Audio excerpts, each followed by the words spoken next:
Ce soir, jeudi 20 octobre, sur Perspective, célébration du Dimanche missionnaire mondial et continuation de l'Assemblée plénière de la CECC.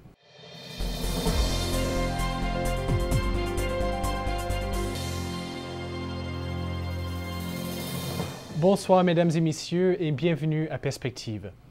Les évêques du Canada continuent leur travail à l'Assemblée plénière et la question des relations entre la CECC et Développement et Paix a été à l'ordre du jour. Sœur Marie-Noëlle Chaumette a pu interviewer Monseigneur Pierre Morissette qui parle de comment établir une collaboration plus étroite entre la CECC et Développement et Paix. Monseigneur Pierre Morissette, vous venez de parler des relations entre la CECC et Développement et Paix et dans votre rapport, vous parlez d'un moyen à trouver. Est-ce que vous pouvez nous en parler? Bien, tout le monde est au courant qu'il y a eu des difficultés, des vagues autour de Développement et Paix au cours des 2 dernières années.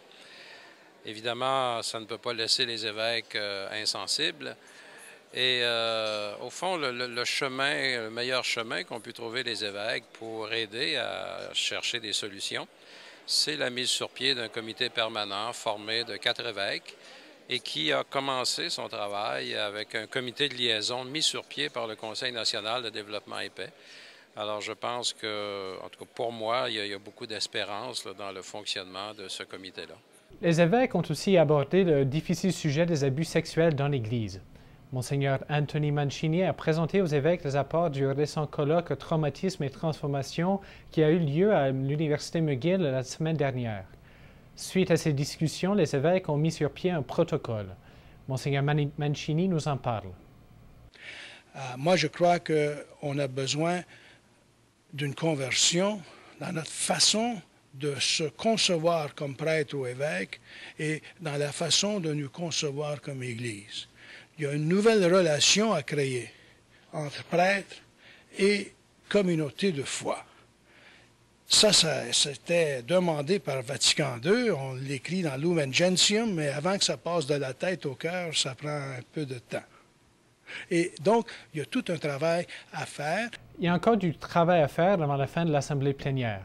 Le secrétaire général de la CECC, Monseigneur Patrick Power, nous résume les activités et les discussions pour les 2 dernières journées de cette Assemblée. Monseigneur Lacroix, l'archevêque de Québec, nous a fait une présentation extraordinaire sur le Lineamenta, et ça, c'est le document qui aide les évêques à préparer le synode sur la nouvelle évangélisation, qui est un sujet que chaque évêque tient à cœur et qui est tellement important pour chaque catholique au Canada. Vous avez remarqué cette semaine que nos évêques travaillent fort. Les gens ne réalisent pas que la journée commence à 7h30 le matin avec la prière et l'Eucharistie et le programme formel va jusqu'à 9h le soir, chaque jour. Et ils ont 1 heure après le lunch pour se reposer s'ils n'ont pas une réunion de commission.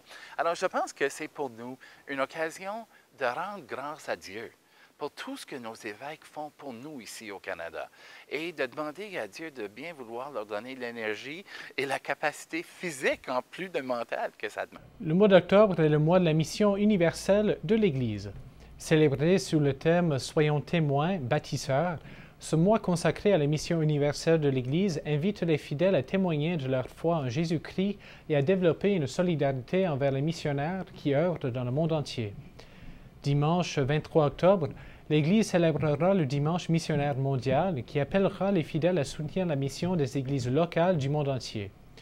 Au micro de Sœur Marie-Noëlle Chaumette, le Père André Gagnon nous présente des activités qui auront lieu pendant le Dimanche missionnaire mondial. Chaque paroisse est invitée à prendre des initiatives à partir de ce qui est proposé. Nous proposons une semaine de prière, c'est déjà commencé depuis dimanche. Nous proposons aussi 1 heure de prière missionnaire qui peut être faite là le 23 même, le dimanche, et planétaire. Voilà. Nous proposons pour les enfants aussi, les jeunes, des activités aussi, là, avec la catéchèse, avec les responsables dans les paroisses. Donc, une proposition très large.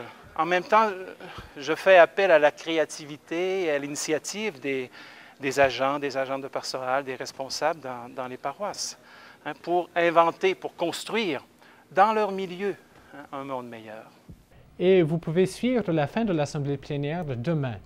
Les lots de l'Eucharistie seront diffusés à partir de 7h30.